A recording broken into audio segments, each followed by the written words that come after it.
Exactly ma'am. అంటే మనం చాలా ప్రోగ్రెసివ్ అనుకుంటున్నాం, ఉమెన్ ఎంపవర్మెంట్ అనుకుంటున్నాం, ముందుకెళ్తున్నాం.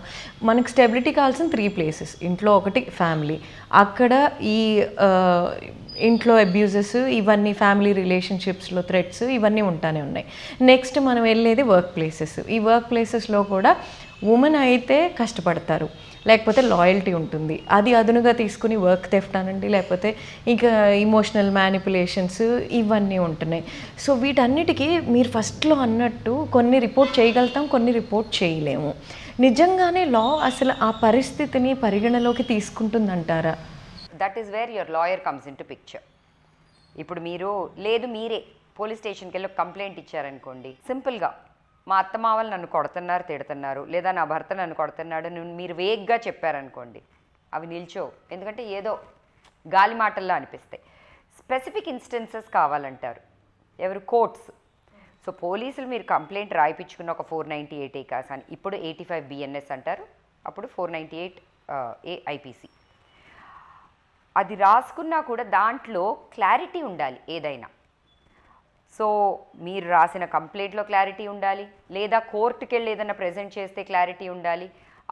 క్లియర్గా మనము ఎక్స్ప్రెస్ చేయాలి, డిస్క్రైబ్ చేయాలి ఇన్సిడెంట్స్ని కానీ ఏదైనా.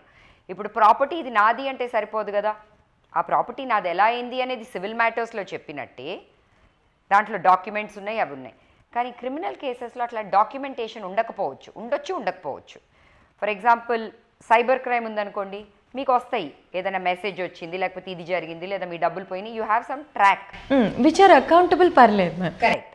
ఈ అకౌంటబిలిటీ లేని కొన్ని ఉంటాయి చూడండి, అవి మీరు ఎంత, ఇక్కడ స్మార్ట్నెస్ కూడా ఉంటుంది, ఎంత స్మార్ట్గా యు ఆర్ ఏబుల్ టు వాటిని మీరు ఎలా రికార్డ్ చేయగలుగుతున్నారు, ఎలా వాటిని మీరు ఆ డాక్యుమెంటేషన్ కానీ, లేకపోతే మెసేజెస్ ఉన్నాయి, లేదు అంటే missed calls or whatever crank calls వచ్చినాయి, ఆ కాల్స్ అన్నిటినీ రికార్డ్ చేసుకుంటున్నారా, ఇట్లాంటివి ఉండొచ్చు.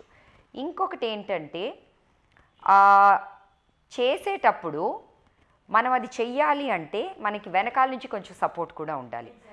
ఇన్హెరెంట్ సపోర్ట్ ఒకటి, నా లోపల స్వతహాగా నాకు ఒక ధైర్యం ఉంటుంది అనేది, ఆ ధైర్యం ఎక్కడి నుంచి వస్తుంది? మన చుట్టుపక్కల నుంచి వస్తుంది. స్కూల్స్లో ఏం నేర్పించాలి,